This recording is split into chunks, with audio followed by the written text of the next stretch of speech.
राम राम राम राम राम राम। चौथे दिन की पाठशाला में हम समझने का प्रयास करेंगे कि विचारों का मूल स्रोत क्या है, ये विचार आते कहाँ से हैं। कल की पाठशाला में हमने सीखा कि जो हमारे विचार हैं धीरे धीरे करके हमारे जीवन में वही अवतरित होने लगते हैं और विचार ही व्यक्तित्व बनाने लगता है। अगर किसी ने माना है कि मैं पापी हूँ तो धीरे धीरे करके वो पापों की तरफ चले जाता है। चोर किसी ने माना तो नए नए चोरी के प्लान करने लगता है।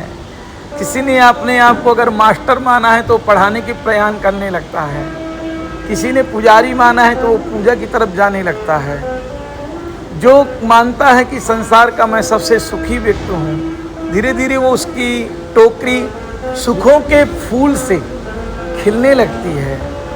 अगर किसी व्यक्ति ने माना कि मैं दुखी हूँ तो धीरे धीरे उसकी टोकरी कांटों से भरने लगती है। कल हम लोगों ने बहुत गहराई से समझा कि जो विचार है वही व्यक्ति है। आज का सूत्र हम लेंगे कि विचारों का स्रोत क्या है, विचार आते कहाँ से हैं। विचारों का मूल स्रोत है हमारा मन। विचारों का मूल स्रोत क्या है? हमारा मन। और मन के पीछे जो है वो क्रिया है। हमारे मन का निर्माण भी हमारी क्रियाओं से होता है। मजे की बात यह है कि आपका स्वयं का होना कोई क्रिया की आवश्यकता नहीं है, क्योंकि आप स्वयं परमात्मा रूप हैं। उस परमात्मा की अनुभूति किसी क्रिया की आवश्यकता वो क्रिया के द्वारा नहीं है। जन्म आपका हुआ है, उसके लिए क्या किसी ने आप लोगों ने कोई क्रिया किया है?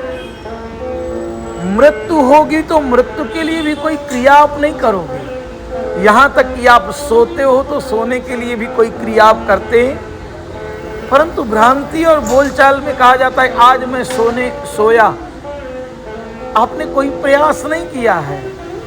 उसी प्रकार से परमात्मा प्राप्ति आपके अंदर ही परमात्मा व्याप्त है, उसके लिए कोई क्रिया की आवश्यकता, मात्र एक चीज की आवश्यकता पड़ेगी, सहजता की।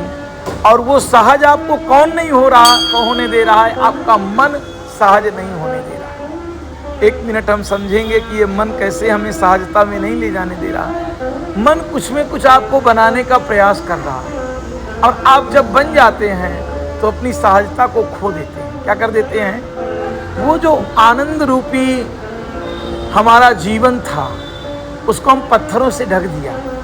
और वो पत्थर जो थे वो कुछ नियम के पत्थर थे, कुछ बनने के पत्थर थे, कुछ होने के पत्थर थे। उन पत्थरों के कारण हमारा जीवन हमें सुगंध में आ नहीं रहा। और फिर क्या हो रहा है? जब जीवन ढक जाता है तो हम फिर जो बने हैं अपने आप को वही समझ लेते हैं। हम समझ लेते हैं हम शरीर हैं। क्या समझते हैं? हम एक बाप हैं, हम एक माँ हैं, हम एक वकील हैं, हम एक प्रोफेसर हैं। ये जो बनी हुई चीज़ें हैं आपको, ये बनी हुई चीज़ें आपके जीवन की धारा को तोड़ देती हैं। और उस बनावटीपन में सबसे ज़्यादा कार्य है मन का। किस चीज़ का है? मन का। तो आज का सूत्र हम इतना ही समझेंगे कि वो जो हमारे जीवन में बनावटीपन है, वो बनावटीपन ही परमात्मा अनुभव, परमात्मा प्राप्ति में हमें एक्चुअल बाधक है। क्या है? जब आप कुछ नहीं हो तो चिदानंद रूपम शिवोहम शिवोहम शिवोहम। जब आप कुछ हो तो आप वही हो जो आपने अपने आप को माना है। और उसके पीछे पूरा सिंडिकेट मन का चलता है। किसका चलता है? फिर वो जो आप हो उसकी घटनाओं से आप दुखी होते हैं, उसकी घटनाओं से आप सुखी होते हैं। और एक पूरा जाल, एक मकड़ी के जैसे जाल फैलता है। उस जाल में आप जीवन भर फंसे रहते हैं। इस जाल को आपने सुलझाया तो उस जाल में उलझ गए, उस जाल को सुलझाया तो इस जाल में। ये जीवन का प्रपंच यही है। और कल के इस पाठशाला में हम पढ़ेंगे कि मन को भी हम कैसे कंट्रोल कर सकते हैं। क्योंकि जितना मन आपका शांत होगा, स्थिर होगा, आपके जीवन में उतने ही आनंद के, प्रेम के और जीवन के और ईश्वरत के फूल खिलेंगे। वो फूल कब तक नहीं खिलेंगे? जब तक आपका मन स्थिर नहीं होगा। आपको हम कल अमना स्थिति के विषय में बताएंगे, जहाँ मन की सत्ता खत्म हो जाती है। मन कौन है? जैसे समुद्र के ऊपर जो लहरें चलती हैं, समुद्र कभी शांत नहीं हो सकता, वैसे जब तक जीवन के ऊपर ये मन चलता रहेगा तो आप शोर में हैं, शराबे में हैं, छलावे में हैं, दुखों में हैं। आपको आनंद के लिए शांत होना होगा। और जब तक लहरें हैं तब तक समुद्र कभी शांत हो सकता, जब तक मन है तब तक आप कभी भी इस स्वप्न में भी मत सोचिए कि आप शांत हो जाएंगे, सुखी हो जाएंगे। इसके पीछे प्रपंच मन का है। राम राम राम राम राम।